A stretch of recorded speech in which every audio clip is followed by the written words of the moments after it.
ഏറ്റവും കൂടുതൽ കാലം നീണ്ടുനിന്ന ഷട്ട് ഡൗൺ അവസാനിച്ചതിന്റെ ആശ്വാസത്തിലാണ് അമേരിക്കൻ ഗവൺമെന്റും ജനങ്ങളുമെന്ന് ന്യൂയോർക്ക് ടൈംസ് അറിയിച്ചു.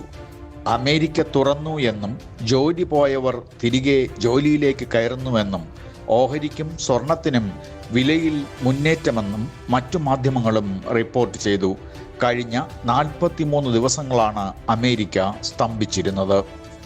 ഡൽഹിയിൽ നടന്ന കാർ ബോംബ് കേസിൽ പ്രതികളെ വേരോടെ കണ്ടെത്തുമെന്നും പരമാവധി ശിക്ഷ നൽകുമെന്നും ഇനി ഇതേ വിധത്തിലുള്ള രാജ്യദ്രോഹ സാമൂഹ്യ വിരുദ്ധ കുറ്റം ചെയ്യാൻ കഴിയാത്ത വിധം ശിക്ഷിക്കുമെന്നും ആഭ്യന്തരമന്ത്രി അമിത്ഷാ പറഞ്ഞു. ഭീകരവാദികൾ ദേശദ്രോഹ പ്രവർത്തനങ്ങൾക്കായി 32 കാറുകൾ വാങ്ങിയിരുന്നുവെന്നാണ് ഏജൻസികൾ കണ്ടെത്തിയത്. ലക്ഷ്യം വച്ചത് സ്ഫോടന പരമ്പരകളാണെന്നും വ്യക്തമായി. അൽ ഫലാഹ് യൂണിവേഴ്സിറ്റിയും NIA കർശന നിരീക്ഷണത്തിലായി. ADM നവീൻ ബാബുവിൻ്റെ കേസ് അന്വേഷിച്ച മുൻ ACP രത്നകുമാറിന് CPM ടിക്കറ്റ് നൽകി. ശ്രീകണ്ഠാപുരം നഗരസഭയിലേക്ക് മത്സരിക്കുന്ന രത്നകുമാർ ചെയർമാൻ സ്ഥാനാർത്ഥിയായിരിക്കുമെന്നാണ് സൂചനകൾ. തിരുവനന്തപുരം കോർപ്പറേഷനിലേക്ക് 2ാം ഘട്ട BJP പട്ടിക പ്രസിദ്ധീകരിച്ചപ്പോൾ CPM നേതാവും മുൻ MPയുമായ സമ്പത്തിന്റെ സഹോദരൻ A കസ്തൂരി തൈക്കാട് വാർഡിൽ സ്ഥാനാർത്ഥിയായി. ഹിന്ദു ഐക്യവേദി ജില്ലാ പ്രസിഡന്റ് കൂടിയാണ് മുൻ CPM നേതാവ് അനിരുദ്ധന്റെ ഇളയ മകനായ കസ്തൂരി. ചെങ്കോട്ട സ്ഫോടനത്തിന്റെ ഗൂഢാലോചന തുർക്കിയിൽ ആയിരുന്നുവെന്നും പിന്നിൽ ഉക്കാസ എന്ന മറുപേരുള്ള ഭീകരനായിരുന്നുവെന്നും അന്വേഷണ സംഘത്തിന് വിവരം ലഭിച്ചു. കാർ ബോംബ് സ്ഫോടനം നടന്ന സ്ഥലത്ത് നിന്ന് 200 മീറ്റർ മാറി ചെങ്കോട്ടയ്ക്ക് സമീപമുള്ള മാർക്കറ്റിനടുത്തു നിന്ന് മുറിഞ്ഞ കൈപ്പത്തി പോലീസ് കണ്ടെടുത്തു. ഇനി നിങ്ങളുടെ കുട്ടികൾക്ക് പരീക്ഷകളിൽ ഫുൾ മാർക്ക്. അവർ ഇനി ഒരു കിസ് ഗെയിം പോലെ പരീക്ഷകളെ ഇഷ്ടപ്പെടും. വിദ്യാർത്ഥികൾക്കിടയിൽ തരംഗമായി കൊണ്ടിരിക്കുന്ന പ്രാക്ടീസ് എക്സാം ആപ്പ് ഡൗൺലോഡ് ചെയ്യുവാൻ പ്ലേ സ്റ്റോറിൽ ഗ്ലോബൽ ഗേറ്റ്വേ എന്ന് ടൈപ്പ് ചെയ്യുക.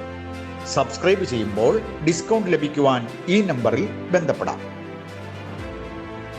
മുൻ ദേവസ്വം സെക്രട്ടറിയും തിരുവാഭരണം കമ്മീഷണറുമായ ജയശ്രീയുടെ മുൻകൂർ ജാമ്യാപേക്ഷ തള്ളിയതോടെ 4ാം പ്രതിയായി ഏതു സമയത്തും അറസ്റ്റ് ചെയ്യപ്പെടുമെന്ന് തീർച്ചയായി. വിയ്യൂർ ജയിലിൽ ഉദ്യോഗസ്ഥരെ തടവുകാർ മർദ്ദിച്ചു.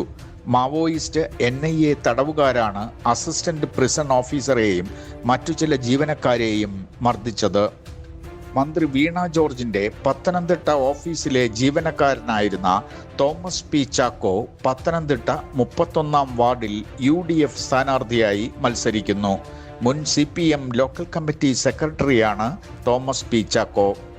അടിക്കടി അശാസ്ത്രീയമായി കുത്തനെ വർദ്ധിപ്പിക്കുന്ന വൈദ്യുത ചാർജ്, അസംസ്കൃത വസ്തുക്കളുടെയും മെയിൻ്റനൻസ് നിരക്കിലെയും അമിത വിലക്കയറ്റം, അതിനുമപ്പുറം പേപ്പർ ഉൾപ്പെടെയുള്ളവയ്ക്ക് അന്യായമായി കൂട്ടിയ GST, ഇതെല്ലാം ചേർന്ന് ഇന്റർനെറ്റ് ഫോട്ടോസ്റ്റാറ്റ് DTP തൊഴിൽ മേഖലയെ തകർക്കുകയാണെന്ന് internet photostat DTP workers and owners association IDPWOA പത്രസമ്മേളനത്തിൽ പറഞ്ഞു.